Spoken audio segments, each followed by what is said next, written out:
Hi friends, welcome to నాటు వైద్యం. ఈరోజు మనం రేచీకట్లను తగ్గించి కంటికి మంచి బలాన్ని ఇచ్చే ఒక అద్భుతమైనటువంటి చిట్కా గురించి చెప్తానండి.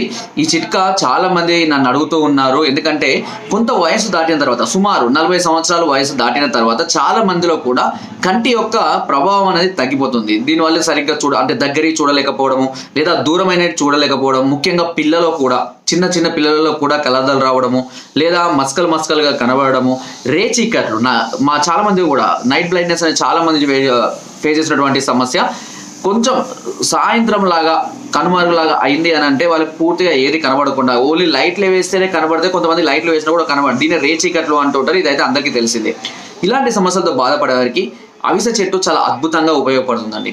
మీరు చేయవలసినల్లా కొన్ని అవిసె చెట్టు యొక్క ఆకులను, అలాగే పువ్వులను, ఆ పువ్వులు కూడా ఉంటాయండి, మనకు చాలా సులువుగా లభిస్తే అవిసె చెట్లు ఉంటే కనుక.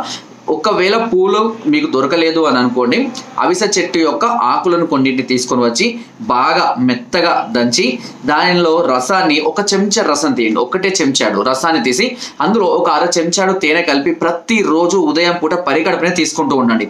ఇలా మీరు ప్రతిరోజు చేస్తూ ఉన్నట్లయితే కనుక ఈ కంటి యొక్క ప్రభావం అనేది రోజు రోజుకు కొద్దిగా పెరుగుతుంది. రక్త ప్రసరణ కళ్ళలో చాలా వృద్ధి చెందుతుంది. దగ్గర చూపు ప్రాబ్లం సాల్వ్ అవుతుంది, దూర చూపు ప్రాబ్లం కూడా సాల్వ్ అవుతుంది. ముఖ్యంగా రేచీకట్లు పూర్తిగా తగ్గిపోతాయి. కళ్ళు చాలా మంచిగా నిదానంగా మంచిగా కనబడడం జరుగుతుంది. కొంతమందికి కళ్ళు ఎప్పుడు ఎరుపుగా ఉంటాయి. సో అలాంటి వాళ్ళకు కూడా ఇది చాలా అద్భుతంగా పనిచేస్తుంది.